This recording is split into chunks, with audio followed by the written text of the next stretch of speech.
So yeah, I mean, the weight started to go on. That freshman 15 turned to freshman 50, and then by the end of the second year, I was like close to 300 pounds. I had been in this world, this lame world of not moving anywhere forward and just going through the same shit every single day. It was Thanksgiving at my parents' house. I started drinking right away. It's what you do on Thanksgiving when your family comes around. And by like noon, I was blasted. My dad probably said, "Stop drinking." We got into an argument. He yelled, I yelled, I ran outside, and I punched a hole in my own car window. It was just this awful, awful moment. And I like waved, and they just looked over my head, like didn't even recognize me. And I was like, "Hey, it's me, it's Cavan."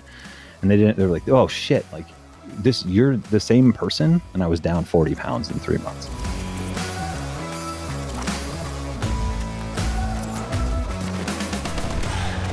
All right, gang. Well, yeah, welcome back to Beyond the Pump, the podcast for coaches by coaches, where we break down all things about the business of fitness and nutrition.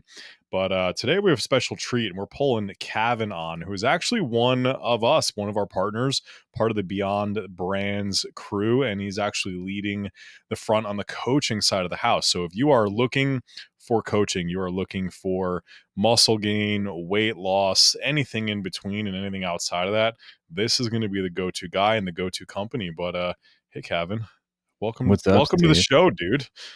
Well, I appreciate you guys having me on. It's about damn time. I know, right? Excited to be here.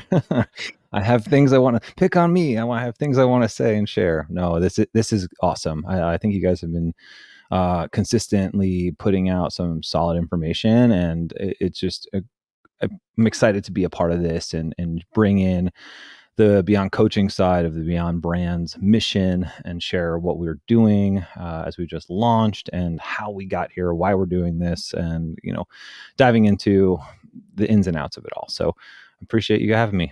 Andrew, you as well. Thanks. Appreciate the invite. Sure. Yeah. We're glad to always cross-pollinate and bring that quality information. So, with that said, our audience may or may not know who you are. And so maybe, just share with us a little bit about your background and how you came to be, if you want to Quentin Tarantino, this bad boy, how you came to be exactly where you are today with, having your own coaching brand and having that established and having your own athletic background in the CrossFit gyms. And like, there's just so much richness inside of your story and journey that I think it'd really be great if you could kind of walk us through that evolution. Absolutely. I'll give you the Spark Notes version, because then we wouldn't have time to talk about anything else today. Happy to dive into that more so at another time in full detail. But if we're going back to the beginning, I was always fit, playing sports growing up. It's just what we did. We were super active family. And then when it came time to go to college, I only applied to four schools, one of them being Yale, one of them being Georgetown, one of them being Penn State, and one of them being the Aaron Copland School of Music. Hold on, wait, there's more to that. There was a random fourth one, like you just threw that one in there. No, actually, I wanted to go into music education. Like I'm a musician. I've sang in choirs, Carnegie Hall, Lincoln Center. Played in bands my whole life, and then I really wanted to. In my head, I'm the oldest of four. My mom didn't go to college. My dad went to college later. I didn't have guidance from my guidance counselor, and I said, "Well, I have excellent grades, honor roll, etc. Like, why wouldn't I be able to go to these schools?" But lack of preparation and just being average, in the sense of the people who attend those schools I went to, I was accepted into half of the four, Yale and Georgetown not being on that list, being accepted into a satellite campus on Penn State, not the main campus, and then the Aaron Copland School of Music was closest to home, being that I lived in New York. And I really wanted to go into music education at the time. So I did that. However, no one prepares you to drive in New York City rush hour traffic as an 18-year-old every single day, because there was no dorms on campus. And I started to fall off, right? I just started to not go to class. And I was an idiot. Like, I picked a Saturday morning class at 8 a.m. as a freshman in college. Like, what? So after the first one of that didn't happen again. I had an 8 a.m. Friday class, and I couldn't even make that. I can't imagine. And I lived across the street from school. I can't imagine a driving there on a Saturday morning 8 a.m. class as a freshman. No way. Yeah, Zero well, chance. there was no traffic on Saturday, but I mean, I was out so late partying on Friday night that it was never 100%. gonna Yeah, exactly. There's no way. So in the same time, I was still playing in my bands, and then got into drinking a lot more. I was working at a Ruby Tuesday just as a restaurant to make fast cash. Started doing drugs. Started putting on weight. I wasn't playing sports anymore. I wasn't working out anymore. I wasn't running anymore. I just was hanging out with my friends, my girlfriend, going to the music classes, not the other classes. And I earned a whopping 0.5 GPA after the first semester. So I tried to go back for another semester. What's a 0.5? Is that like a? Oh, I I got an A in like the music classes, and then is F in everything else. So literally F average. Got it. Yeah. Got it. So yeah, I mean, the weight started to go on. That freshman 15 turned to freshman 50, and then by the end of the second year, I was like close to 300 pounds. Transferred to community college. Said, "Oh, this would be a lot better." Nothing changed. It wasn't much better. And then there was a moment, 2008. So this is 6, 7, 8. It was like 2 years later, where I had been in this world of this lame world of not moving anywhere forward and just going through the same shit every single day. Where it was Thanksgiving, and Thanksgiving is next week, so this is fitting. I was at my parents' house, who hosted, and I have a large family. My mom and my dad both are one of 5 siblings. There are 9 cousins, grandparents, friends there, a large gathering, and we wake up, we start drinking right away. It's what you do on Thanksgiving when your family comes around. And by like noon, I was plastered. My dad probably said, "Stop drinking." We got into an argument. He yelled, I yelled, I ran outside, and I punched a hole in my own car window. It was just this awful, awful moment. And then I had blood on my arm. I was like, what is going on right now? I started crying. I went to the backyard, just sat and put my head between my legs, and was like, fuck, what am I doing? My aunt comes up to me and she goes, hey, you fucked up. I don't even know if she said fucked up, but that's how I heard it. You messed up, kid. And then she said, well, we've all messed up before too, but look at us. We're okay, right? We decided to change the things that were leading us in a direction that we didn't want to go. And now you need to make a decision. What are you going to do to move forward? Do you want to continue down this path, or do you want to change that? And that is up to you. And I wish I could say the next day I woke up and I stopped drinking and doing drugs and I went to school, and it didn't happen right away. But I felt like I was thinking about it more. And in that same time period, my father took my sister to a school that she was being recruited to play lacrosse at.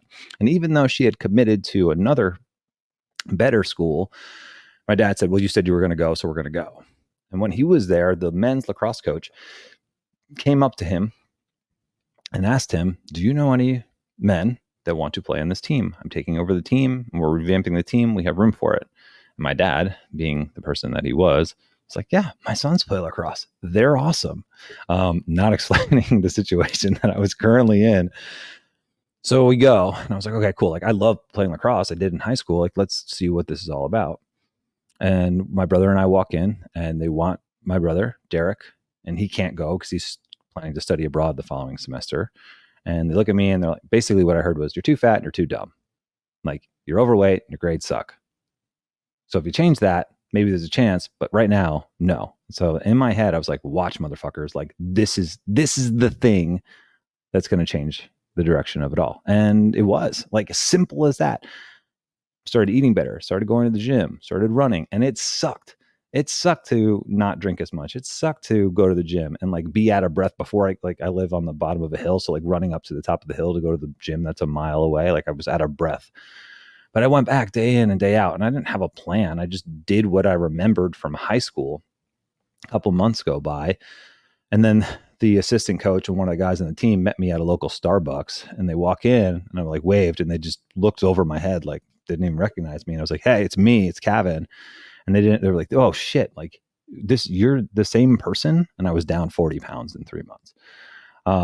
So to me, that was the initial moment of oh, I needed to make some changes and figure this out. And I didn't know what to do at the time. I was just eat protein, put peanut butter and oatmeal and all this shit in your protein shake, and you're going to get healthy.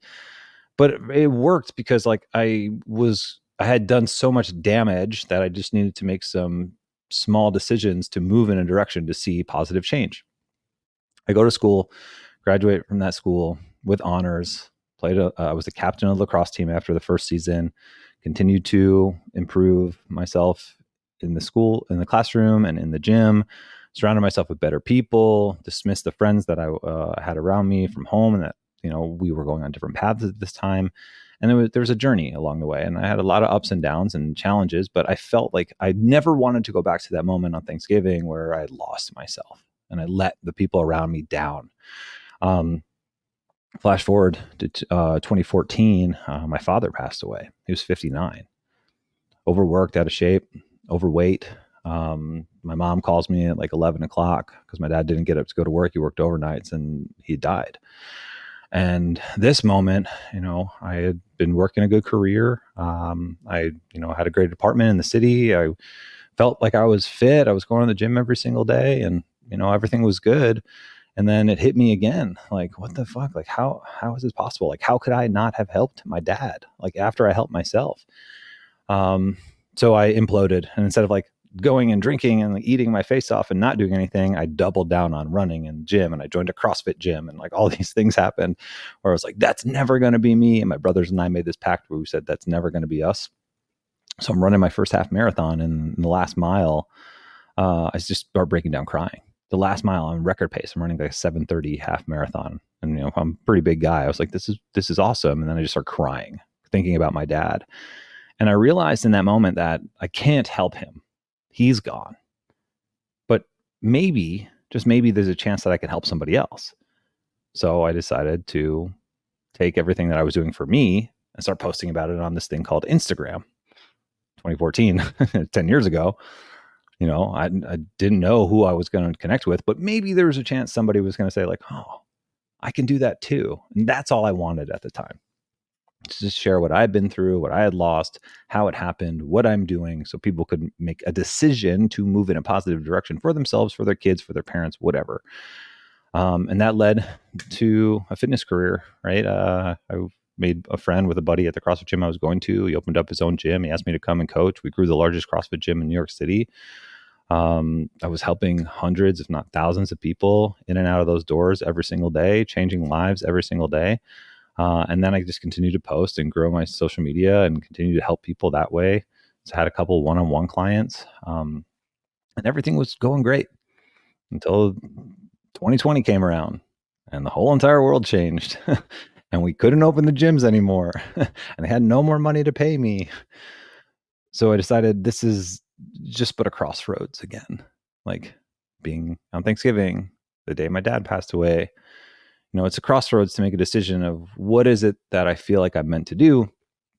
And I called my boss and said, like, I'm gonna help people online. I'm gonna do my own thing and take that chance. So I did, and my brother and I started this little company called Hidden Summit, and it was just an idea. We didn't really do much with it at first. I helped a couple of people. He helped a couple of people. And then what we decided to do was, I decided to do was not tell Derek I was going to open up a free group and just let everybody into the group and try and help as many people through that channel as possible. And it worked. It was just one-on-one calls Monday through Friday, and then it became group calls Monday through Friday, and then it became challenges and events, and we hired coaches and built a team, and it was just little bit by little, starting from this free community where people needed a place to come together to put themselves first. And that lasted between beginning of 2020 and the beginning of 2024. And the reason why we shifted and decided to part ways with that was because of a few reasons. One, mistakes that I had made, hiring the wrong people. And then two, actually letting go of the vision and the mission and allowing other people's influence to dictate the direction of the business. Not to say that it was wrong, but it's only to say because it wasn't mine. And I didn't have the same belief and love for what I was doing because it was getting further and further away from the original intention of what Hidden Summit was.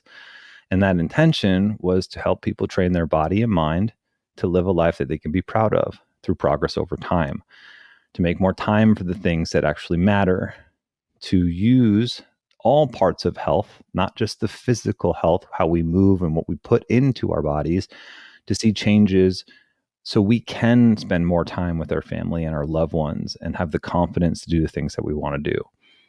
So now with Beyond Coaching, the mission continues.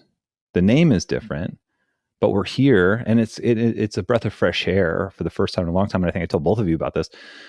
We get to do it all over again, and we get to look at the mistakes that we made, and we can not judge but assess each and every single moment based off what worked and what didn't work to improve upon the delivery of our services, so the people that walk into our doors are thrilled to be there, want to be there, and continue to work and engage in the process of what it is that we're putting out there. So that's how I got here, and I'm excited to continue to talk about why we're doing this, who we're doing this with, and how we're going about it. So I don't know if I've ever had that conversation with either one of you guys, but No, I had no idea that you were a rock star for the first, part of your professional life. I think that's an incredible journey full of just a lot of meaningful transitions between family, and it sounds like your relationships and a lot of your experiences are really grounded in being growth oriented. And I think that that's a really positive thing for the listeners that don't appreciate this. There is a lot of personal growth that happens on the other side of these large transitions. So if you are someone that's dealing with something like that, feel free to reach out to Cavan. I mean, it's an incredible opportunity for people to have some mentorship and to have a sounding board. So I appreciate you sharing all that, because it's definitely inspiring, to say the least. yeah, no, not a problem. It's not easy to talk about, but it is part of who I am and why I'm here. So I need to remind myself that talking about it is only going to help more people Mhm. every single time I do. Yeah. Yeah, and I mean, I think so I've heard bits and pieces of the story before, never, I would say, not as deep as you just went through our history and whatnot. And I've known you for, I don't know, 2.5, 3 years now, I guess, 2.5 years. And it's been quite the journey, but I think everybody always has those, like, man, like, I'm at a crossroads. This sucks. Life is over. Something just ended. How am I going to respond moments? And being able to kind of persevere through that, per se, is always an admirable thing. But I also think there's a lot of people who are like, man, I don't even know what to do or what the right answer is. And like you said, you made a lot of mistakes through business, and now we're here to not make those mistakes. The thing I'd like to highlight that was unsaid is, we're going to still make a bunch of mistakes. We're going to make some new mistakes, ones that we haven't been. And I think through that, like, the thing to highlight through this for anybody, and us included, because we're gonna have to remind ourselves, is we're gonna fuck up and things are gonna go wrong. It's part of life. But you need a group of people, and you need your people to be able to be like, hey, I need you to pull me through the next day or two because of whatever weird headspace I'm in. And on the other side of it, we're still going to be better off. We're going to learn something. We're going to grow from that moment, and we're going to have an opportunity to learn, which is big, right? And when we think about Beyond Coaching and really where we want to go with this, is we know people don't know everything.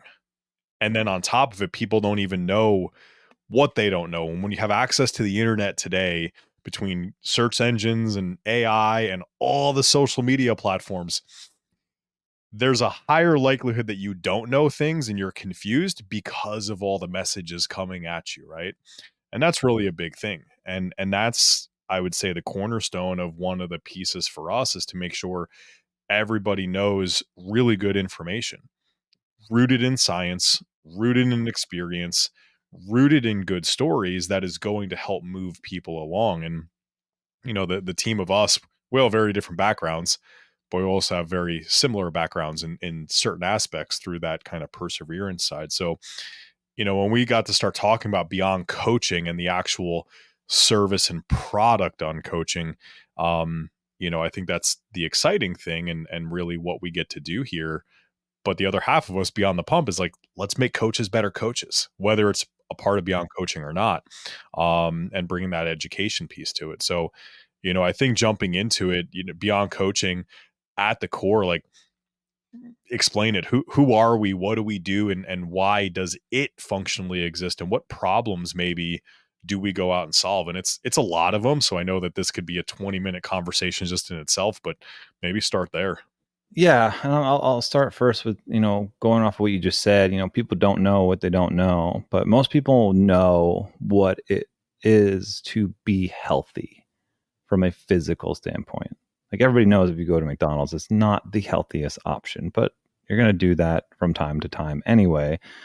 The goal is to make different choices along the way to feel better inside and out. And I had a conversation yesterday with my wellness coach going over my blood work, and he was explaining the fact that, people who go and get their blood work done to see what's happening on the inside, to make some incremental changes in their lifestyle, to take certain supplements to improve their nutritional intake, will eventually have this moment where they feel energized, where they feel focused, where they feel clear-headed. But until that happens, how they feel beforehand, and those who never go and get that done or try and make these habits happen, think that how they feel right now is normal, and that is the best it's going to get. And our goal with Beyond Coaching is to improve how they feel body and mind, so they are able to make educated decisions with their current life situation to reach a place for themselves, their family, their loved ones, so they can be the best version of themselves in those moments and make more time for the things that actually matter. Too often times I see these, like, the hardcore gym programs that are out there. Like, everybody looks up to David Goggins because the guy doesn't know how to turn it off and say no, but that is not the norm and not what's needed for every single person to see success. But Something 75 hard definitely is. It's the only Well, way to 75 hard is an organizational challenge. I would, so look, no, and Lacey just put up a great post about this the other day. She bitched and moaned and said, I'm never going to do 75 hard. I prep for a bodybuilding show. There's no reason for me to do this. However, now 39 days into it, she said, this is the best decision I've ever made because it's keeping me clear-headed, focused, organized. The workout part is the easy part. Everything that is on 75 hard, none of it is hard to do. But it's hard for you to do 75 days in a row every single day because you've never done it before. And that's Yeah. Well, and the thing I'll throw out there too, and kind of the joke in there, is everybody looks at 75 hard as this masochistic David Goggins style working out and everything there. When you actually read the rules of it, it isn't anything about that. It's about being consistent with a couple of specific habits. No, it's not. Andy Frisell is a friend of mine. We've spoken about it. Yeah. And like, people take it to the extremes. But the idea is like, and he says in his book, if you feel like you're coasting and just going through the motions, you're failing and you need to start over. It's about having intent in the critical tasks that you do every single day. And I guarantee you that most of the people, even listening to this podcast, potential clients and coaches alike, lose intent because they go through the motions of doing what they need to do for their business or their life every single day instead of actually taking steps and moving forward. They fill their lives with busyness instead of productivity. So if you look at it as productivity and organizational task, continuously capturing, clarifying, and reflecting upon the things that you're doing, there's nothing hard about it. And that's how I like to go about it. And I don't think you need to do it forever. But for me, in this situation, this is the second time I've done it with my bicep, tearing it. I needed something that I knew I was going to hold myself accountable and have a little bit more integrity than I normally do so I can see progress. Guess what? I've seen more progress doing this than I was doing what I was doing before with 2 fucking arms. So you can do a one-arm muscle up? Yeah, I did it before Steve did one. So, like, what do you owe me again? One-arm kipping bar, kip glide. I did it on the rings. Okay. One arm ring. The trick is to, yeah.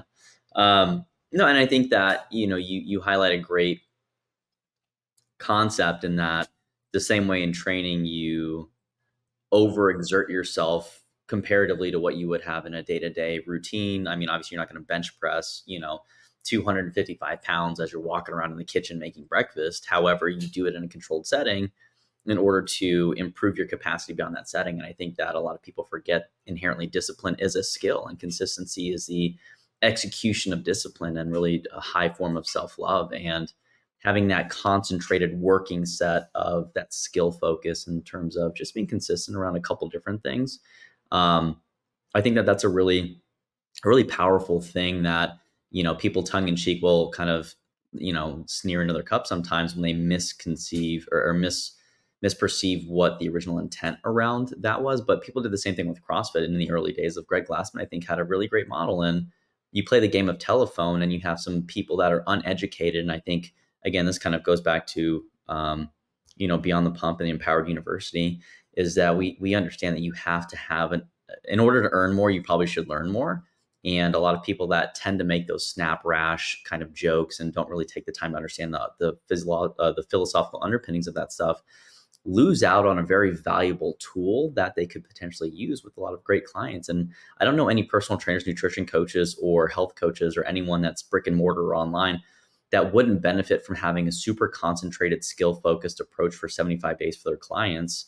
And we see that all the time. It's a challenge here. It's a 21-day thing here. This just happens to be a little bit longer and a little more simplified in my experience, and my understanding of it is pick a diet, pick some activity, go in the morning, go in the afternoon, and just stay consistent with your stuff. So I really appreciate the fact that you take that skills-based perspective on that. As we're kind of brushing up against the 30 minutes here, I would love to understand, and I think it'd be very beneficial for our audience on the back end of the consistency to understand, you mentioned this deep health model. And I know that this might be a little conceptual. So maybe you can give our audience some insights into what deep health is, and maybe 2 to 3 tactical things that they can use or methods that they can implement to improve their own deep health. Absolutely. Yeah. Deep health is part of, our promise to you, right? Our promise to you is RAD. And it's relationships, health, accountability, and delivery. And deep health begins in my mind, not yours necessarily, whoever's listening, my mind, as the physical health. And I believe this is the lowest hanging fruit. That can be movement, nutrition, and recovery. Things that you could look forward to, right? You're going to eat. You have the ability to move in some capacity, whether that be a walk or workout or somewhere in between. And then recovery is something that gets to be avoided as we get older, because we have so much other thing and many other things going on in our lives. And we want to focus on these first, because then if we can complete these, like you just said, in a disciplined, consistent, habit-based formula, then we'll be able to see the benefits. And that's why I like to start there. The other ends of deep health, the other points on the spectrum of deep health are mental, emotional, existential, environmental health. So when we look at these areas of health, we want to ensure that we are leaning into all of who we are, right? So when we look at the mental, emotional side of health, how we feel is typically based on what has happened to us or our current circumstances. And if we're basing all of our decisions and our beliefs off of everything that we have done and what is around us, and not necessarily looking at where it is that we want to be, how are we going to move in a direction of a place that we want to go when we don't actually love the place that we're in? So how we feel leads to our thoughts, and how our thoughts lead to our beliefs, and our beliefs lead to our actions. So if we can begin to shift how we feel and become curious about why we feel that way, there is a larger chance for you to shift how you think in those moments, to then therefore thereafter take action in a different direction based on who it is you want to become. Breaking the Habit of Being Yourself, Dr. Joe Dispenza. If you haven't read it, I think you both actually enjoy it very much so. I think that a lot of people can shift their mindset instead of thinking on present day and past by looking at who is this version of themselves they want to be in the future, and what is one thing they need to do today to take a step in the right direction. You may not have the answer, but at least you have a little bit more of a path that you're paving to get to an answer.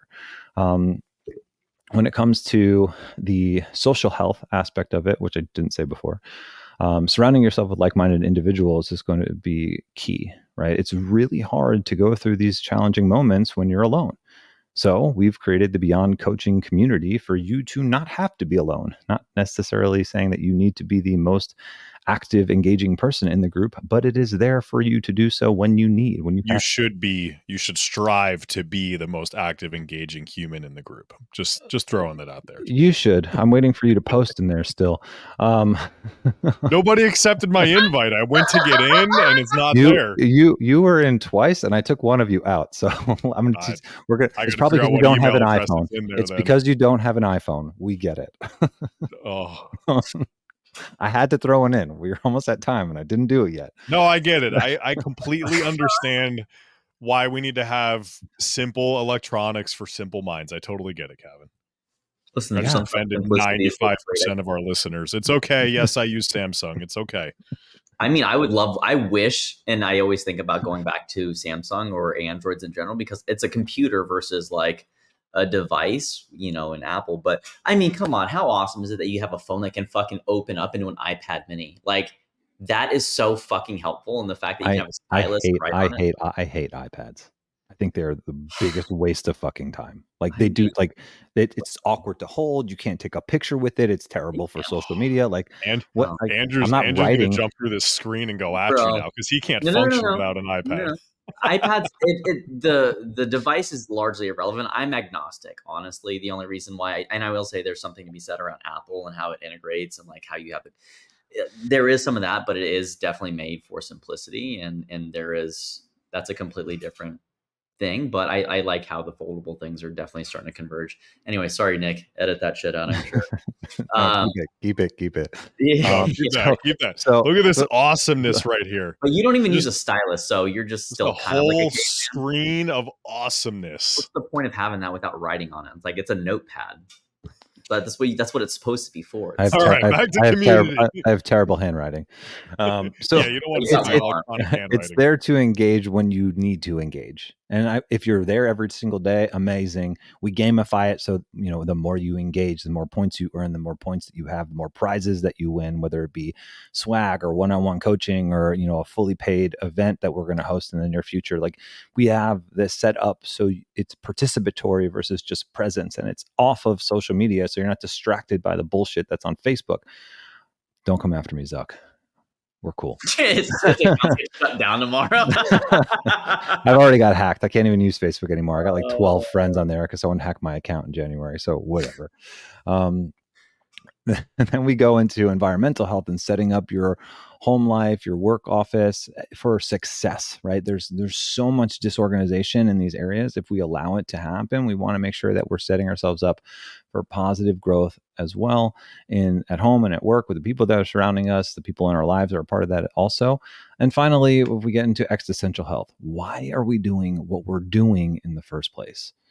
He who knows their why can live to bear anyhow. And if you can understand that, then you can actually continue along the way by having these conversations with yourself and getting curious about different situations and having patience along the way and gratitude for the things that you have in this moment and what you're working towards, and grace when things don't go your way as well, to move forward. And when you connect all of these, that is what we define as deep health. You're going to see that you're more confident through this earned confidence and creating this momentum in your life to see progress in all of these areas and not just the number on the scale. That is why we're doing what we're doing. We start with physical, we move into the mental, emotional, we look at the social, environmental, and actually end up thinking more so about the existential so we can move forward and become the person that we want to be. And that's why we do what we do. So basically, we make it easy to get healthy. We make it enjoyable to get healthy. Whatever goals you might have and whatever obstacles are in your way, we're trying and we're doing and we're succeeding in helping to eliminate that stuff and break down the confusion, break down the thoughts that you may or may not have around, man, this is going to be challenging. And again, you got to put the work in. Like at the end of the day, you're going to have to put the work in, but we're breaking down a lot of the barriers to make it easy. And also, it's not that expensive, right? Like we're actually making it super affordable, which is not common these days when it comes to online health and wellness and nutrition and coaching in general. Absolutely. And I think we give a lot of value for the $30 a month price point, especially if we just looked at the fitness assessment and the 100-day cross building program alone is more valuable than the $30 a month. Then you add in the calls we host each month, the guests we bring in, the webinars, the courses that we're putting up in the education section, the social aspect, the gamification, the giveaways. There's a ton of value in there, and yes, it is independent. You need to be independent about why it is you're doing this and take action. However, if it starts to become a struggle and you find yourself in a place where it's difficult to do the work, it is also up to you to reach out with questions, comments, and concerns so we can engage, because I don't know what I don't know. And if I don't know that you're struggling, then I don't know how to help you. We will be there, present, available, posing questions, teaching on topics, but the information that you take in means nothing unless you apply it every single day. So that is why we've created to start the Beyond Coaching community, and we have some other things coming that are a little bit more relationship based, a little bit more personal. But we wanted to start with a group. We want to start with a group because I believe that when you're surrounded by like-minded individuals, good things can happen. For instance, us coming together to create this, even though we were on different paths, we feel that we have the support around us to succeed with Beyond Brands because of who we're doing it with. And you don't need to do this personal growth alone. Like you said earlier, Steve, if you want to come in for weight loss, muscle gain, or anything in between, the group is available for you to come be a part of it and participate. Yeah, I think it's really helpful to consider. Um, Maybe this story might be a little more appropriate, but when I was younger, I was going through certain schoolhouses in the Marine Corps, and one of them's pretty strenuous. It's a 16-week course, and there are many points where it's not uncommon for only one out of every four people to graduate this specific course. And it was always interesting because we found a lot of different fitness levels. We found a lot of different mental resiliency. We had a lot of people that were just tough as nails. And we also had just as many people that, were very, very well physically conditioned. However, you put them in the pool and they would start, panicking, and they'd grab on other people, and these mountains of men would just melt. And so it was really interesting to think about the organization of how you took all these different personalities and how you took all these different backgrounds and how you took all these different aspirations and what it meant to be a recon Marine and everything else. And you put them in the same room, but you divide them up into teams. And obviously everyone's a little bit of an alpha and everyone has their competitive nature. But it was always interesting to me because there's one particular training evolution prior to the end and graduating the course where, you have to go and conduct some raids and you're up for 3-4 days at a time. You're eating maybe one meal a day. So OMAD does have a place in my heart from that perspective. But it was really interesting because we found that the people that were very physically conditioned and felt like they could make it through the course, and they weren't necessarily the most collaborative, or they weren't necessarily the biggest team players, they were usually the ones to drop out first. They didn't ask for help. They didn't offer help. They were definitely in it for themselves, and they were driven by self-interest. And we see this a lot in the parallels with coaching today, in the fact that as people are navigating their fitness goals, they're doing it for themselves.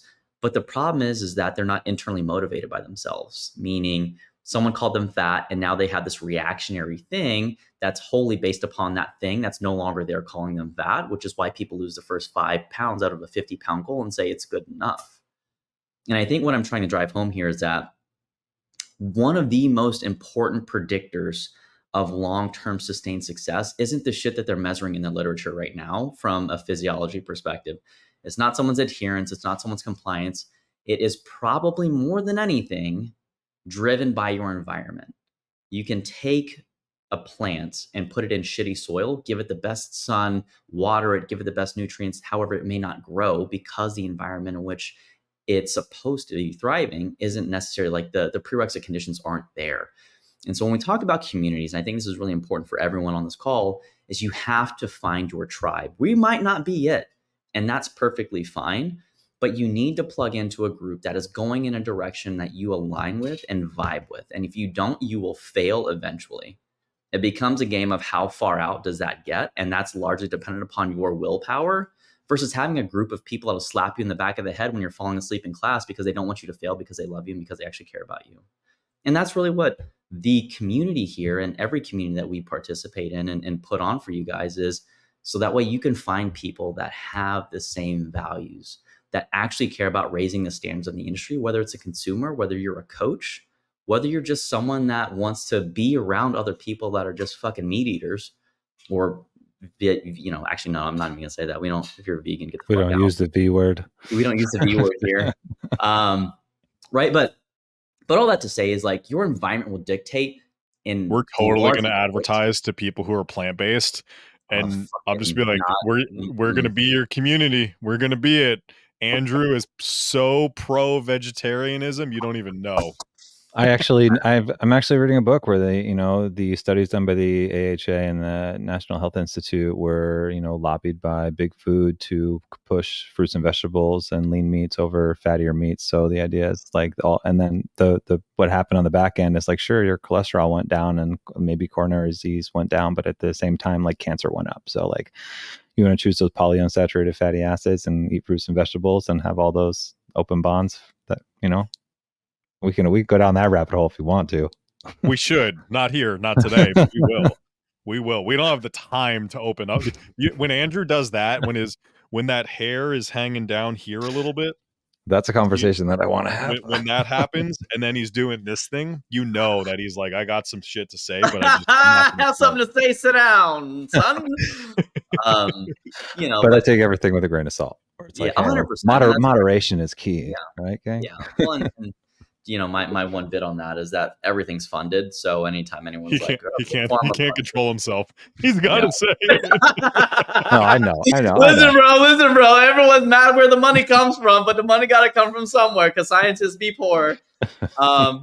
No, but my point, kind of putting a bow on it, and I appreciate you guys giving me the latitude to share that, is that the environment will dictate, and it's so important. So get plugged in, because you're only ever stuck to the degree you don't ask for help, and none of you motherfuckers ask for help these days because you're trying to do everything and seem cool like you got it all together. So reach out. Let me piggyback on that. Like, just because you listen to this podcast and you're like, oh, I can do this, it doesn't mean that you're going to be able to do it, because you're like, someone said in the beginning, one of you guys was like, you can find any fucking answer that you want to on the internet. So if you're going to do it alone, it's going to be hard. And that's why our group and other groups exist, is so you don't have to do it alone, so that you can be consistent in the things that you're saying that you want to do. This self-help stuff, it can work to start, but at some point you're going to need to pivot and have someone who has experience in helping people guide you to the next step. Otherwise, you're going to revert back to where you were before. In my personal opinion, it's ignorant. Don't be ignorant. And don't be dumb. The bow I'll throw down on this is, we all live in our own little bit of an echo chamber. All the three of us live in our own echo chamber, and we are predisposed to ask questions and look for information in a certain way. And when you ask Google what is perceived to be, or ChatGPT, or whatever your poison of choice is, two differently worded questions, but with the same intention, it'll give you two different answers. And what I mean by that is, you can sit there and say, what is the highest contributor to death to vegans? And it'll give you an answer. And then if you go in, what is the highest contributor to death of people who are plant-based? It'll give you an entirely different answer. It's the same. And it's just because it's what we do. And when you look for what's the best way to lose weight, what's the best way to do this, what's that, you ask it usually in such a way that is with some type of assumptions built in that help you still get the answer to justify your assumptions. So joining a group and being willing to listen and learn and understand what's going on. Again, our group might not be the best. Some other group might be better. Some other group might suck more than ours. Ours will be the best, but it just being real, like, you might not vibe, but we are going to give you tools and resources and ways to go down there that are maybe outside of your scope, which will make you uncomfortable. But I'm willing to bet that trying those things will give you better results, because you've probably never done or tried those things. Hence, Cavan, one arm, best results that you've been having in the past, 40 days and things like that, even than prior to, like, hey, I'm going to do something different. I have to focus, and here's the pieces I'm going to lock in. And now, like, you have that mission of, I'm going to do this thing that's outside of the norm of what you've done, and you get results. So, Mm-hmm. Yeah. but And, just Yeah, to, it wasn't a plant-based diet. So no, just no, want to clear that. we we are fairly, we are fairly not plant-based diet people. I've been eating steak for 5 days in a row now. Like, just the leftovers are my jam. But yeah, I got you. I will say, please eat plants. Like, there is a strong correlation between fiber Wait, and sure, Yeah. micronutrients. you need Don't it be all. You brainwashed. need it They're gonna be like, all. oh, they said fucking carnivore diet. Like, that's No, not No, what we're no, no, saying. no, no, That's not what no, we're saying. That's not what we're no, saying. no, no. We're What's the definitely magic not number? saying that. 14 grams of fiber per 1,000 calories consumed, 13, something like that. Like, you need enough fiber that's going to come from plants, and those things are going to help make you healthy. But Yeah. anyways, well, gents, Well, I appreciate you guys having me on today. It's been an awesome show. I look forward to following up. And if you're listening, you have any questions, you can always ping me on Instagram at CAVANTV_, or just email me, Cavan at joinbeyondcoaching.com, and we'll chat then. and go find Beyond Coaching over on YouTube. Listen to the podcast coming out. But for all of you out there, thank you for listening in. Thank you for watching.